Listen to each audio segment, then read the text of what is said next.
चंपानगर नाम के एक राज्य में राजा बहादुर सिंह राज करता था। उसका एक बेटा था जिसका नाम शांतनु था। राजा बहादुर सिंह अपने बेटे से बहुत प्यार करता था, लेकिन उसका यही प्यार उसके बेटे के लिए एक दुश्मन बन गया था, क्योंकि वो अपने लाड़ प्यार से राजकुमार को बिगाड़ रहा था। शांतनु आलसी और गैर जिम्मेदार होता जा रहा था। बहुत हो गया, अब उठ जाइए वरना मुझे दूसरा तरीका अपनाना पड़ेगा। अरे क्या हुआ महारानी, क्यों इतना चिल्ला रही हो? सूरज सिर पर आ गया है और ये आपके राजकुमार अभी तक पड़े सो रहे हैं। ओहो महारानी, क्यों उसे परेशान कर रही हैं आप? बेचारा सो रहा है तो सोने दीजिए। आपने ही बिगाड़ा है राजकुमार को, ये गलत है। ऐसे ही चलता रहा तो कल को बहुत परेशानी हो जाएगी।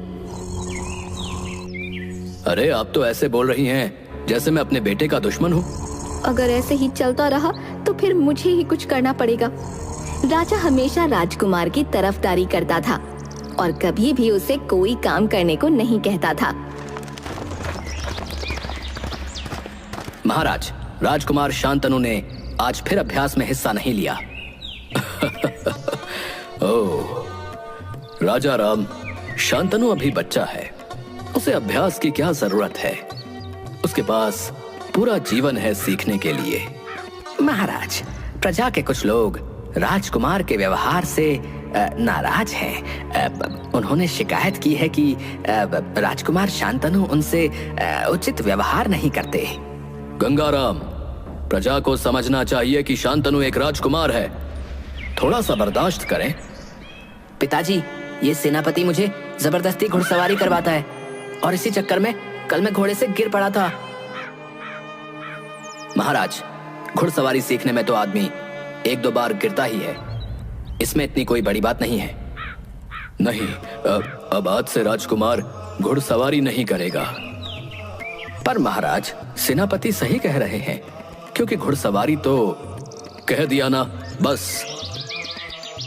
सेनापति राजा राम ने निश्चय किया कि वो राजा से अकेले में मिलकर बात करेगा और स्थिति की गंभीरता समझाएगा।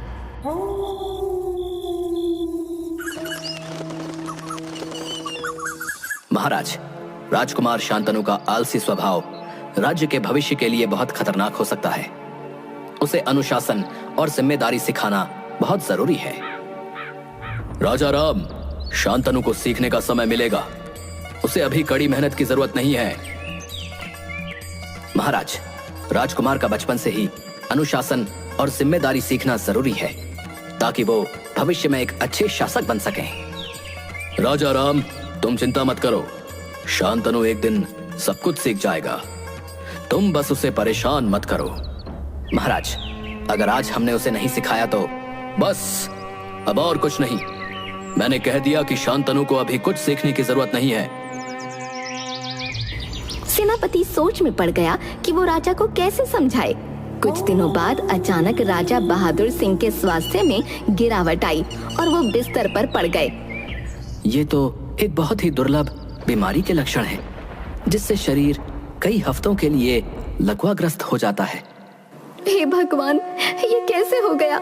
सेनापति, अब आप पता लगाइए कि ये किसने किया। ठीक है महारानी, मैं पता लगाता हूँ। महाराज, आप चिंता मत करिएगा, हम सब यहाँ आपके साथ हैं। राजा राम, मुझे तुम पर पूरा भरोसा है।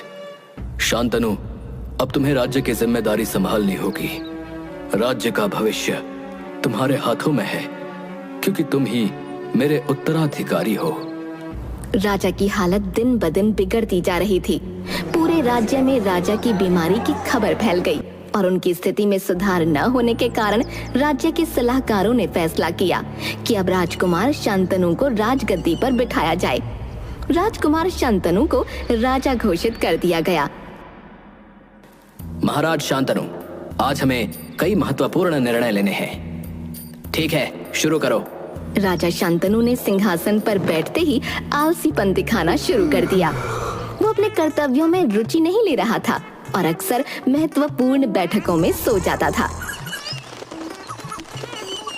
एक दिन दरबार में जब राज्य के महत्वपूर्ण मामलों पर चर्चा हो रही थी, शांतनु फिर से सो गया। ये क्या हो रहा है? नए महाराज इस तरह से राज्य कैसे चलाएंगे? हमें कुछ करना होगा, नहीं तो राज्य का भविष्य अंधकार में चला जाएगा।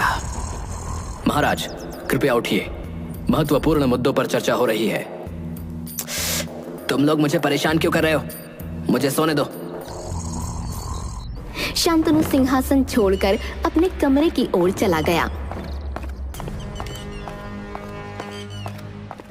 उसके रवैये से सभी दरबारी और सलाहकार चिंतित हो गए। इसी तरह एक दिन कई लोग अपनी समस्याओं को लेकर दरबार में पहुंचे। महाराज, हमारे गांव में बहुत सूखा पड़ रहा है, फसलें बर्बाद हो रही है और हमें पानी की बहुत कमी हो रही है महाराज। हाँ ठीक है। महाराज कृपया हमारी मदद करें, हमारे पास खाने को भी कुछ नहीं बचा है। हाँ, मुबारक हो। महाराज, हमारे इलाके में पानी का इतना संकट है कि हम पानी के लिए भी तरस रहे हैं महाराज। हाँ, सबको मिठाई बांट दो। महाराज हम सूखे की बात कर रहे हैं और आप? राजा शांतनु की इस अजीब हरकत से सभी लोग नाराज हो गए। ये क्या मजाक है? हम यहाँ अपनी समस्याओं के समाधान के लिए आए हैं और महाराज नींद में है। लोग गुस्से में दरबार छोड़कर चले गए और मंत्रियों ने अपना सिर पकड़ लिया। एक दिन पड़ोसी देशों के कई राजा उनसे मिलने आए। उनका मकसद राजा बहादुर सिंह का हालचाल जानना और नए राजा शांतनु से मुलाकात करना था। महाराज बहादुर सिंह, हमने सुना है कि आपकी तबीयत खराब है। हम आपकी कुशलता जानने आए हैं। धन्यवाद टोडरमल। ये मेरे लिए सम्मान की बात है कि आप सब यहाँ आए हैं। शांतनु, हमारे मेहमानों से मिलो और उनकी बात सुनो। ठीक है, आप सब थोड़ा इंतजार करें, मैं अभी आता हूँ। राजा शांतनु सीधे अस्तबल की ओर गया।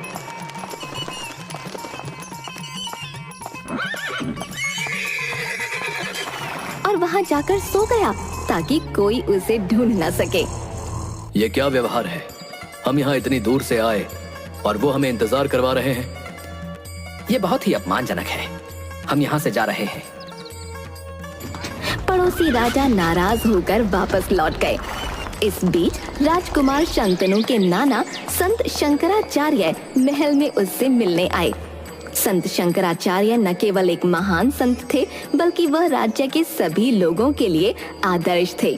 उन्होंने राजकुमार शांतनु से मिलने के बाद भरे दरबार में एक बात कही। शांतनु, मुझे तुम्हारे पिता की स्थिति का पता चला और ये भी कि अब तुम राजा हो। पर ध्यान रखना, जैसा राजा होता है वैसी ही प्रजा होती है। बाकी तुम समझदार हो। संत शंकराचार्य तो ये कहकर चले गए, पर उनकी इस बात के बाद महल के सभी लोग धीरे धीरे आलसी और लापरवाह होने लगे। सेवक, दरबान, सैनिक, वैद्य और दरबारी सभी अपने अपने कार्यों में कोताही बरतने लगे। सेवक, मुझे दरबार के लिए पानी ला कर दो। हाँ राजकुमार, लाता हूँ।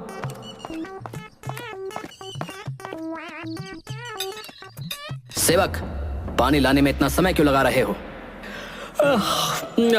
माफ कीजिएगा राजकुमार, मैं थोड़ा आराम कर रहा था। शांतनु की परेशानी बढ़ती जा रही थी। उसने रसोई में जाकर देखा कि वहाँ भी आलस छाया हुआ था। रसोइये, मेरा खाना अब तक क्यों तैयार नहीं हुआ? महाराज, थोड़ी देर और लगेगी। मैं अभी अभी उठकर काम पर लगा हूँ। ये कब तक चलेगा? अब मैं भूखा हूँ और ये बर्दाश्त नहीं कर सकता। शांतनु को दरबार में भी यही स्थिति मिली। सभी दरबारी आपस में बातें कर रहे थे और किसी काम में मन नहीं लगा रहे थे।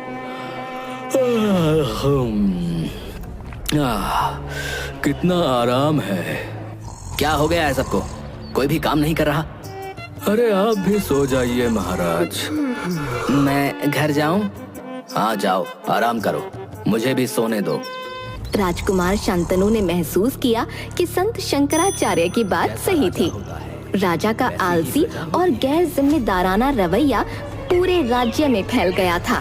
कुछ दिन बाद एक खबरी महल में आया। महाराज, बहुत बुरी खबर है। राजा टोडरमल हमला करने के लिए हमारे राज्य की सीमा तक आ चुके हैं। तो ये खबर तुम अब ला रहे हो? हाँ महाराज, आलस आ रहा था इसलिए थोड़ी देर लग गई। हे भगवान, ये क्या हो रहा है मेरे राज्य में? सब इतने आलसी हो गए हैं कि इस चक्कर में हमारा अंत आ गया है। अब मैं क्या करूं? आप घोड़ा लीजिए और यहाँ से बचकर भाग जाइए। लड़ तो आप पाएंगे नहीं, और आप क्या, हम में से कोई भी नहीं लड़ पाएगा। सबको आलस आ रहा है। पर मुझे तो घोड़ा चलाना भी नहीं आता।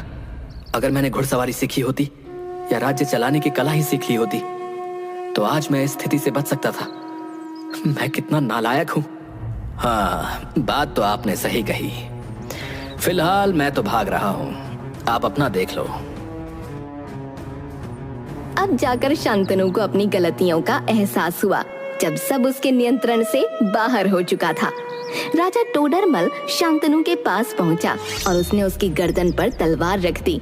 पर तभी वहां राजा बहादुर सिंह आ गया। रुक जाओ सब। महाराज बहादुर सिंह, बेटे, मैंने तुम्हें बहुत लाड़ प्यार किया और तुम्हें आलसी बना दिया। ये मेरी गलती थी। पिताजी, मुझे माफ कर दो। अब मैं बहुत मेहनत करूंगा। पर यह आक्रमण।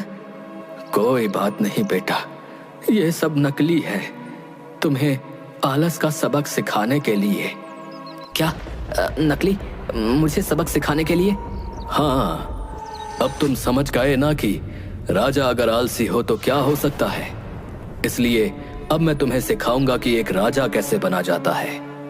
अब मैं आ गया हूं, मैं सब ठीक कर दूंगा।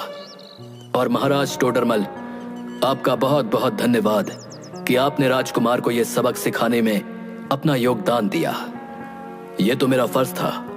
आखिर हमें भी तो भविष्य में एक अच्छा पड़ोसी राजा चाहिए। इसके बाद सब लोग वापस लौट गए और राजा बहादुर सिंह शांतनु के साथ महल में आ गया। मैं माफी चाहूंगा महाराज, मैंने रानी के साथ मिलकर ये सब किया, पर मैं मजबूर था। राजकुमार को सबक सिखाना जरूरी था। कोई बात नहीं, मुझे शुरू में ही पता चल गया था कि रानी ने ही मुझे वो जड़ी बूटी ला कर दी थी ताकि मैं अपने किए का असर देख सकूं। हाँ महाराज, मुझे माफ कर दीजिए। मैं नाराज नहीं हूं जानकी। तुम्हारी इस चालाकी ने मुझे और हमारे बेटे को एक महत्वपूर्ण सबक सिखाया है, इसलिए मैं तुम्हारा धन्यवाद करता हूं। मैं आपका बहुत बहुत आभारी हूं माँ, और मुझे गर्व है कि आप मेरी माँ हो, क्योंकि जब मैं और पिताजी भटके तो आपने हमें संभाल लिया।